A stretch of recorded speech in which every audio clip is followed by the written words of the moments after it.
Hello friends, take it easy ಚಾನಲ್ಗೆ ಸ್ವಾಗತ. ನೋಡಿ, ಈ ದಿನ ನಾನು ಕ್ಯಾರೆಟ್ ಪಾಯಸವನ್ನು ಮಾಡ್ತಾಯಿದ್ದೀನಿ. ತುಂಬ ರುಚಿಯಾಗಿರುತ್ತೆ ಮತ್ತು ಸಿಂಪಲ್ಲಾಗಿ ಮಾಡ್ಕೊಳ್ಬೋದು. ನೋಡಿ, ನಾವು ಗಸಗಸೆ ಪಾಯಸ ಮಾಡ್ತೀವಿ ಮತ್ತು ಹಾಗೆ ಅಕ್ಕಿ ಪಾಯಸವನ್ನು ಕೂಡ ಮಾಡ್ತೀವಿ ಮತ್ತು ಹೆಸರು ಕಾಳು, ಹೆಸರು ಬೇಳೆ ಪಾಯಸ, ಶಾವಿಗೆ ಪಾಯಸ, ಈಗ ಹಲವಾರು ಪಾಯಸಗಳನ್ನು ಮಾಡ್ತೀವಲ್ವ. ಅದ್ರ ಜೊತೆಗೆ ಈ ಕ್ಯಾರೆಟ್ ಪಾಯಸವನ್ನು ಕೂಡ ಮಾಡೋಣ. ತುಂಬಾ ಚೆನ್ನಾಗಿರುತ್ತೆ. ಚಿಕ್ಕವರಿಂದ ಹಿಡಿದು ದೊಡ್ಡವ್ರ ತನಕನೂ ತುಂಬ ಒಂದು ಹೆಲ್ದಿ ಆಗಿರುತ್ತೆ ಮತ್ತು ಅಷ್ಟೇ ಇಷ್ಟ ಕೂಡ ಪಡ್ತಾರೆ.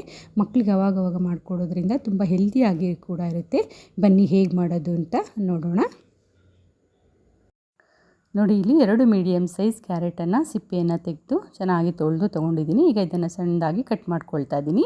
ನಾವು ಯಾವುದೇ ಒಂದು ತರಕಾರಿಯನ್ನು ಕಟ್ ಮಾಡೋದಕ್ಕೆ ಮೊದಲು ಸಿಪ್ಪೆಯನ್ನು ತೆಗೆಯೋದಕ್ಕೆ ಮೊದಲು ತೊಳೆದ್ಬಿಟ್ಟು ಆಮೇಲೆ ಕಟ್ ಮಾಡ್ಕೊಳ್ಳೋದಾಗಲಿ ಎರಿಯೋದಾಗಲಿ ಮಾಡ್ಕೊಳ್ಬೇಕು. ಇವಾಗ ನೋಡಿ, ಈ ರೀತಿಯಾಗಿ ಸಣ್ಣದಾಗಿ ಕಟ್ ಮಾಡಿಕೊಂಡು ಕುಕ್ಕರಲ್ಲಿ ಹಾಕ್ಕೊಳ್ತಾ ಇದ್ದೀನಿ. ಕ್ಯಾರೆಟನ್ನು ಚೆನ್ನಾಗಿ ಮೆತ್ತಗಾಗೋ ತನಕ ಬೇಯಿಸ್ಕೊಳ್ಬೇಕು. ಹಾಗಾಗಿ ನಾನು ಕುಕ್ಕರಲ್ಲಿ ಹಾಕ್ಕೊಳ್ತಾ ಇದ್ದೀನಿ. ಈಗ ಕ್ಯಾರೆಟ್ ಬೇಯೋದಕ್ಕೆ ಎಷ್ಟು ಬೇಕೋ ಅಷ್ಟು ಮಾತ್ರ ನೀರನ್ನು ಹಾಕ್ಕೊಳ್ಳೋಣ. ನೋಡಿ, ಇಲ್ಲಿ ಕ್ಯಾರೆಟ್ ಮುಳುಗೋಷ್ಟು ಮಾತ್ರ ನೀರನ್ನು ಹಾಕ್ಕೊಂಡಿದ್ದೀನಿ. ಯಾಕೆಂದರೆ ಜಾಸ್ತಿ ನೀರನ್ನು ಹಾಕ್ಕೊಂಡು ಆ ನೀರನ್ನು ವೇಸ್ಟ್ ಮಾಡೋದು ಬೇಡ. ಹಾಗಾಗಿ ನಾನು ಇಷ್ಟು ನೀರನ್ನು ಹಾಕ್ಕೊಂಡು ಇವಾಗ ಕುಕ್ಕರನ್ನು ಇಟ್ಕೊಳ್ತಾ ಇದ್ದೀನಿ. 2 ವಿಷಲನ್ನು ಬರೆಸ್ಕೊಳ್ಳೋಣ. ಇವಾಗ ನೋಡಿ, 2 ವಿಷಲ್ ಬರೋ ಅಷ್ಟರಲ್ಲಿ ನಾನು ಇದಕ್ಕೆ ಕೆಲವು ಇಂಗ್ರೀಡಿಯೆಂಟ್ಸ್ನ ರೆಡಿ ಮಾಡ್ಕೊಳ್ಬೇಕು. ಅದನ್ನು ರೆಡಿ ಮಾಡ್ಕೊಳ್ತಾ ಇದ್ದೀನಿ. ಇಲ್ಲಿ ಏಲಕ್ಕಿಯನ್ನು ಪುಡಿ ಮಾಡ್ಕೊಳ್ತಾ ಇದ್ದೀನಿ. ನೋಡಿ, ಈಗ ಬರೀ ಏಲಕ್ಕಿಯನ್ನು ನಾವು ಕುಟ್ಟೋದ್ರಿಂದ ಬೇಗ ಅದು ನುಣ್ಣಗಾಗೋದಿಲ್ಲ. ಹಾಗೆ ಮೆತ್ತಗೆ ಹಾಗೆ ದಪ್ಪದಾಗಿರುತ್ತೆ. ಹಾಗಾಗಿ ನಾವು ಏಲಕ್ಕಿಯನ್ನು ಪುಡಿ ಮಾಡ್ಕೊಳ್ಬೇಕಾದ್ರೆ ಸ್ವಲ್ಪ ಸಕ್ಕರೆಯನ್ನು ಹಾಕ್ಕೊಂಡು ಹೀಗೆ ಕುಟ್ಟೋದ್ರಿಂದ ಬೇಗ ಸಣ್ಣಗಾಗುತ್ತೆ. ನೋಡಿ, ಈಗ ಒಂದು 4 ರಿಂದ 5 ಏಲಕ್ಕಿಯನ್ನು ಈ ರೀತಿಯಾಗಿ ನಾನು ಸಣ್ಣದಾಗಿ ಕುಟ್ಟಿ ತೊಗೊಂಡಿದ್ದೀನಿ.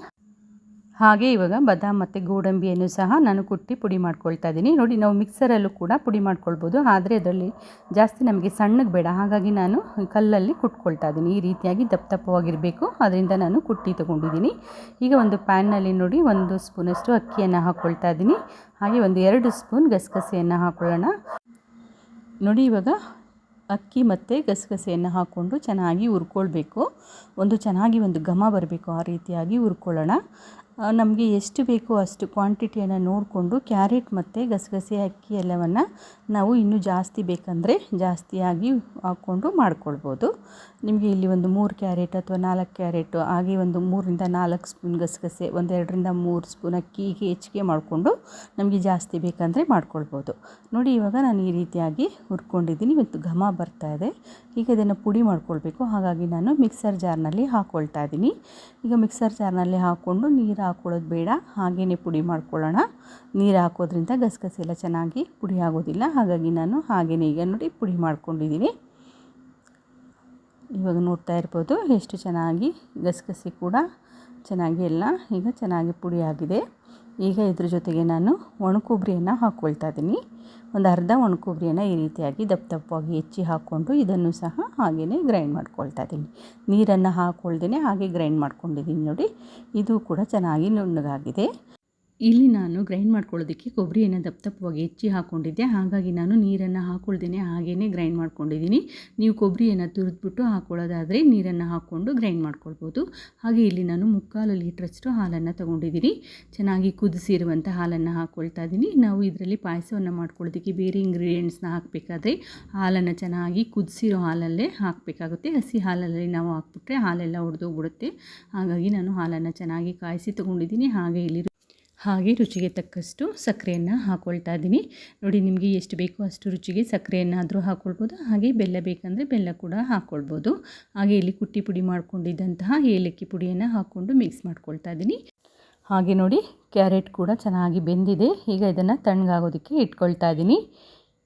ಈಗ ಇದು ತಣ್ಣಗಾದ್ಮೇಲೆ ಗ್ರೈಂಡ್ ಮಾಡ್ಕೊಳ್ಬೇಕು. ಹಾಗೆ ನೋಡಿ, ಇಲ್ಲಿ ಸ್ವಲ್ಪ ಮತ್ತೆ ಹಾಲು ಚೆನ್ನಾಗಿ ಕುದೀತಾ ಇದೆ. ಈಗ ಇದರಲ್ಲಿ ಗ್ರೈಂಡ್ ಮಾಡ್ಕೊಂಡಿದ್ದಂತಹ ಅಕ್ಕಿ ಮತ್ತು ಗಸಗಸೆ ಒಂದು ಮಿಶ್ರಣವನ್ನು ಹಾಕ್ಕೊಳ್ತಾ ಇದ್ದೀನಿ. ಹಾಕ್ಕೊಂಡು ಇವಾಗ ಚೆನ್ನಾಗಿ ಮಿಕ್ಸ್ ಮಾಡ್ಕೊಳ್ಳೋಣ. ಈಗ ಮೇಲಿಂದ ನೀರನ್ನು ಹಾಕ್ಕೊಳ್ಳೋದು ಬೇಡ, ಯಾಕೆಂತಂದರೆ ಕ್ಯಾರೆಟನ್ನು ಬೇಯಿಸ್ಕೊಂಡಿದ್ದೀವಲ್ಲ ಅದು ಸಹ ನೀರಿದೆ.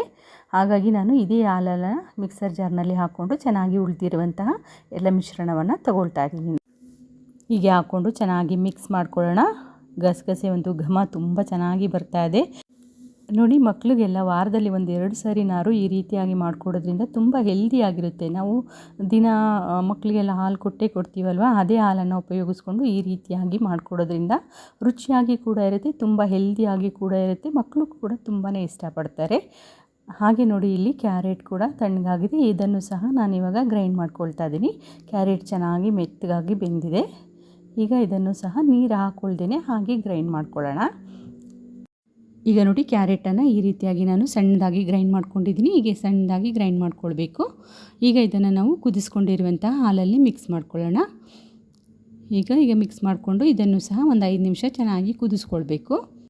ಹಾಗೆ ಇವಾಗ ಇಷ್ಟನ್ನು ಹಾಕ್ಕೊಂಡು ತಿರುಗಿಸ್ಕೊಂಡ್ಬಿಟ್ಟು ಇವಾಗ ನಮಗೆ ಯಾವ ಒಂದು ಹದದಲ್ಲಿ ಬೇಕೋ ಆ ಹದದಲ್ಲಿ ಮಾಡ್ಕೊಳ್ಳೋಣ.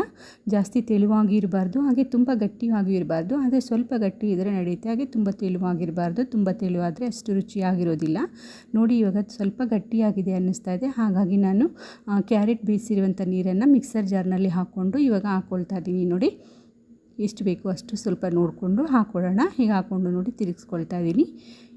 ಈಗ ಈ ಒಂದು ಹದದಲ್ಲಿ ಇರಬೇಕು.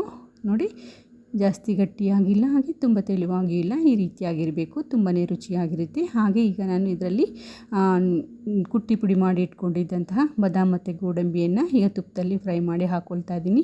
ಹಾಗೆ ಫ್ರೈ ಮಾಡ್ಕೊಳ್ಳೋದಕ್ಕೆ ಒಂದು ಪ್ಯಾನ್ನಲ್ಲಿ 1-2 ಸ್ಪೂನಷ್ಟು ತುಪ್ಪವನ್ನು ಹಾಕ್ಕೊಂಡಿದ್ದೀನಿ. ಈಗ ಬಾದಾಮ್ ಮತ್ತು ಗೋಡಂಬಿಯನ್ನು ಹಾಕ್ಕೊಂಡು ಫ್ರೈ ಮಾಡ್ಕೊಳ್ತಾ ಇದ್ದೀನಿ. ಹೀಗೆ ಸ್ವಲ್ಪ ತುಪ್ಪದಲ್ಲೇ ಫ್ರೈ ಮಾಡಿ ಹಾಕ್ಕೊಳ್ಳೋದ್ರಿಂದ ತುಂಬ ಒಂದು ರುಚಿಯಾಗಿರುತ್ತೆ. ನೋಡ್ತಾ ಇದ್ದೀರಲ್ಲ, ಇದರಲ್ಲಿ ಬೇಸಿಕ್ಕಾಗಿ ಮನೆಯಲ್ಲೇ ಇರುವಂತಹ ಇಂಗ್ರೀಡಿಯೆಂಟ್ಸ್ನ ಬಳಸ್ಕೊಂಡು ಒಂದು ಹೆಲ್ದಿ ಆಗಿರುವಂಥ ಕ್ಯಾರೆಟ್ ಪಾಯಸವನ್ನು ಮಾಡ್ಕೊಳ್ತಾ ಇದ್ದೀವಿ ಅಲ್ವಾ. ಇದರಲ್ಲಿ ನಾವು ಬಳಸ್ತಾ ಇರುವಂಥ ಪ್ರತಿಯೊಂದೂ ಇಂಗ್ರೀಡಿಯೆಂಟ್ಸ್ ತುಂಬ ಹೆಲ್ದಿ ಆಗಿರುವಂಥದ್ದು. ಹಾಗಾಗಿ ಮಕ್ಕಳಿಂದ ಹಿಡಿದು ದೊಡ್ಡವ್ರ ತನಕ ತುಂಬಾ ಒಂದು ಹೆಲ್ದಿ ಆಗಿರುತ್ತೆ. ಈಗ ಈ ಫ್ರೈ ಮಾಡ್ಕೊಂಡಿರುವಂತಹ ಬಾದಾಮ್ ಮತ್ತು ಗೋಡಂಬಿಯನ್ನು ಇದರಲ್ಲಿ ಹಾಕ್ಕೊಳ್ಳೋಣ. ಪಾಯಸದಲ್ಲಿ ಹಾಕ್ಕೊಂಡು ಮಿಕ್ಸ್ ಮಾಡ್ಕೊಳ್ಳೋಣ. ನೋಡಿ ಇವಾಗ ಕ್ಯಾರೆಟ್ ಪಾಯಸ ರೆಡಿ ಆಗಿದೆ. ಘಮ ತುಂಬಾ ಚೆನ್ನಾಗಿ ಬರ್ತಾ ಇದೆ. ಹಾಗೆ ಹೆಲ್ದಿಯಾಗಿ ಇರುತ್ತೆ, ಅಷ್ಟೇ ರುಚಿಯಾಗಿ ಕೂಡ ಇರುತ್ತೆ. ಹಾಗೆ ನೋಡಿ ಇವಾಗ ಇದರಲ್ಲಿ ನಾವು ಬಾದಾಮ್ ಮತ್ತು ಗೋಡಂಬಿಯನ್ನು ಹೀಗೆ ದಪ್ಪವಾಗಿ ಕುಟ್ಟಿ ಹಾಕ್ಕೊಳ್ಬೇಕು. ತುಂಬ ಒಂದು ಸಣ್ಣದಾಗಿ ಮಾಡಿ ಹಾಕ್ಕೊಳ್ಬಾರ್ದು. ಯಾಕೆಂದರೆ ಈ ಪಾಯಸವನ್ನು ತಿನ್ನಬೇಕಾದ್ರೆ ಮಧ್ಯೆ ಮಧ್ಯೆ ಹೀಗೆ ಗೋಡಂಬಿ ಮತ್ತು ಬಾದಾಮ್ ಸಿಗೋದ್ರಿಂದ ತುಂಬ ಒಂದು ಮಜಾ ಕೊಡುತ್ತೆ. ತುಂಬಾ ಒಂದು ಸ್ಪೆಷಲ್ ಆಗಿರುತ್ತೆ. ತುಂಬ ಅಷ್ಟೇ ಒಂದು ರುಚಿಯಾಗಿರುತ್ತೆ. ನೋಡಿ ಇವಾಗ ಕ್ಯಾರೆಟ್ ಪಾಯಸವನ್ನು ಒಂದು ಸರ್ವಿಂಗ್ ಬೌಲ್ನಲ್ಲಿ ಸರ್ವ್ ಮಾಡ್ಕೊಳ್ತಾ ಇದ್ದೀನಿ. ಎಷ್ಟು ಈಸಿಯಾಗಿ ಸಿಂಪಲ್ಲಾಗಿ ಮಾಡ್ಕೊಳ್ಬೋದು. ಅದನ್ನು ನಾನು ನೋಡಿದ್ರಲ್ಲ, ಯಾರಾದರೂ ಗೆಸ್ಟ್ ಕೂಡ ಬಂದಾಗ ಇದನ್ನು ಮಾಡಿ ಸರ್ವ್ ಮಾಡೋದ್ರಿಂದ ಒಂದು ಸ್ಪೆಷಲ್ ಆಗಿರುತ್ತೆ ಮತ್ತು ತುಂಬಾ ಇಷ್ಟ ಆಗುತ್ತೆ.